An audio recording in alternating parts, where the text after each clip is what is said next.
বন্ধুরা, স্বাস্থ্যগুণ সম্পন্ন কিভাবে রঙিন পার্পেল কালারের ফুলকপি আপনারা বাড়ির ছাদে করবেন তার গাইড এই ভিডিওতে আমি আপনাদের সঙ্গে শেয়ার করব। পুরো ভিডিওটা মনোযোগ দিয়ে দেখুন বন্ধুরা, দারুণ ইন্টারেস্টিং হতে চলেছে। এরকম সুন্দর সুন্দর পার্পেল কালারের ফুলকপি যখন আপনার বাড়ির ছাদে টবের মধ্যে থাকবে, দুর্দান্ত লাগবে এবং তার টেস্ট অসাধারণ। কিভাবে করলাম চলুন শেয়ার করা যাক।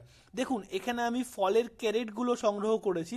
এভাবে আপনারা ক্যারেট সংগ্রহ করতে পারেন অথবা গ্রো ব্যাগেও করতে পারেন, যেটা আপনারা জোগাড় করতে পারবেন সাথে আপনারা করতে পারবেন খুব সহজে। আর এতে শুধুমাত্র পার্পেল ফুলকপি নয়, আমি যে প্রসেসে করেছি আপনারা নর্মাল হোয়াইট ফুলকপি, ক্যাবেজ, বাঁধাকপি যেটাকে বলছি সেটাও আপনারা করতে পারবেন। দেখুন, এর জন্য মাটি আমি কিভাবে প্রস্তুত করলাম।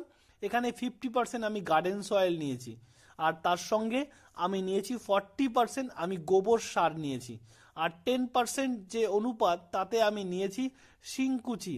যে কোনো সার বীজের দোকানে গিয়ে বলবেন শিংকুচি দিতে, এবং বনডাস সেটা আমি নিয়েছি, এবং তার সঙ্গে নিয়েছি আমি বাদাম খোল।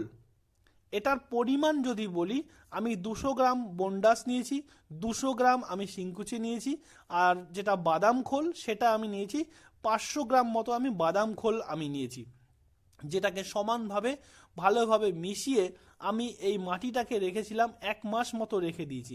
আপনারা চাইলে ইনস্ট্যান্টও করতে পারেন, কোনো সমস্যার কিছু নেই। আমারও কিছু কিছু মাটি আমার যখন কম পড়েছিল তখন আমি ইনস্ট্যান্ট করেছিলাম সেই মিশ্রণগুলোকে মিশিয়ে। এভাবে দেখুন, 1 বাই 1 আমি সমস্ত এই ছোট্ট ছোট্ট চারাগুলোকে আমি বসিয়ে নিলাম। আর এটাকে বসানোর সময় একটু ধ্যান দেবেন যাতে খুব জোরে প্রেসার দেবেন না, তাতে কিন্তু এই গোড়াগুলি ভেঙে যেতে পারে, কারণ এই গাছগুলো অনেকটাই নরম প্রকৃতির হয়ে থাকে। এই কারণে বন্ধুরা এভাবে আমি সমস্ত গাছগুলোকে লাগিয়ে দিলাম। লাগানোর পরে অবশ্যই আপনারা এভাবে জল স্প্রে করে দেবেন, চেষ্টা করবেন। আপনাদের কাছে রিকোয়েস্ট এটাই, এই গাছগুলি লাগানোর জন্য যখন সূর্যটা ঢলে যাবে তখন এই গাছগুলিকে লাগাবেন, মানে বিকেলবেলা আদর্শ সময় এই গাছগুলোকে টবে বা এরকম ক্যারেটে লাগানোর জন্য। বন্ধুরা, মাটি কিভাবে প্রস্তুত করলাম সেটা তো আপনাদের সঙ্গে শেয়ার করলাম। এবারে শেয়ার করব যে এগুলিকে জল স্প্রে যেমন দিচ্ছি, জল যেমন দেবেন, তার সঙ্গে সঙ্গে লিকুইড আপনাদেরকে দিতে হবে, লিকুইড ফার্টিলাইজার। সেই হিসেবে কি দেবেন, তাতে এদের গ্রোথগুলো খুব ভালো হবে বন্ধুরা। লিকুইড ফার্টিলাইজার হিসেবে যেগুলি ব্যবহার করেছি এবং যার জন্য দেখুন কত সুন্দর আমি গ্রোথ পেয়েছি গাছগুলোর, অল্প দিনের মধ্যেই কত সুন্দর এই গাছগুলো দেখুন ফিরে উঠেছে। পাতাগুলি দেখুন কতটা সতেজ, পাতাগুলোকে একটু ভালোভাবে দেখুন বন্ধুরা, কোনো দাগ নেই, কোনো রোগ পোকা কিছু নেই।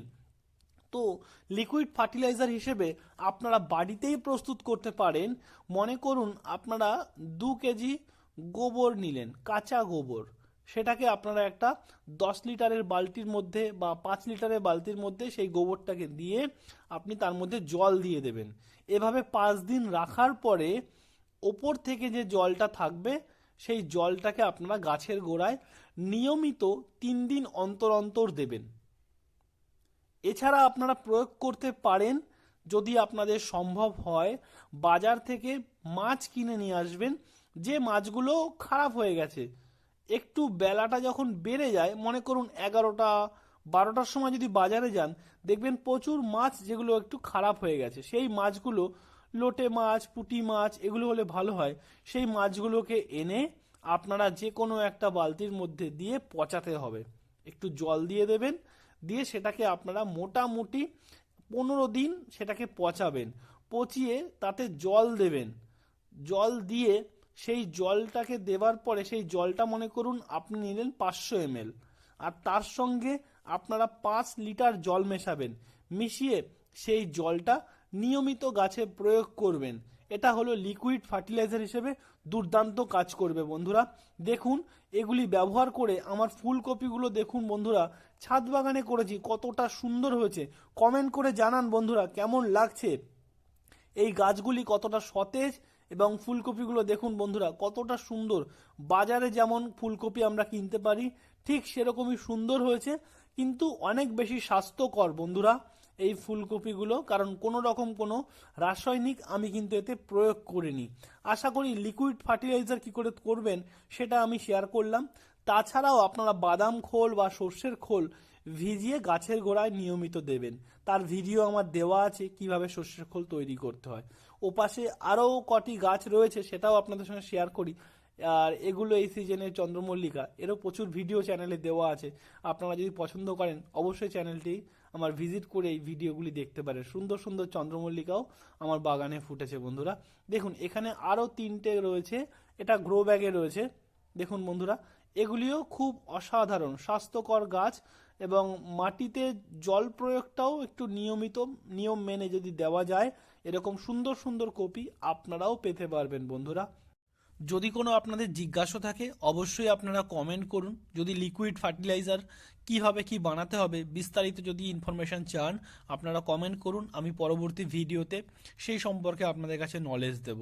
থ্যাংক ইউ বন্ধুরা পেশেন্সফুলি দেখার জন্য এই ভিডিওটি, অসংখ্য ধন্যবাদ। আর ভিডিওটি যদি ভালো লাগে অবশ্যই শেয়ার করুন এবং চ্যানেলটিকে সাবস্ক্রাইব করতে ভুলবেন না বন্ধুরা। গার্ডেনিং সম্পর্কে প্রচুর ভিডিও দেওয়া আছে, সেগুলি আপনারা দেখতে পারেন। Thank you.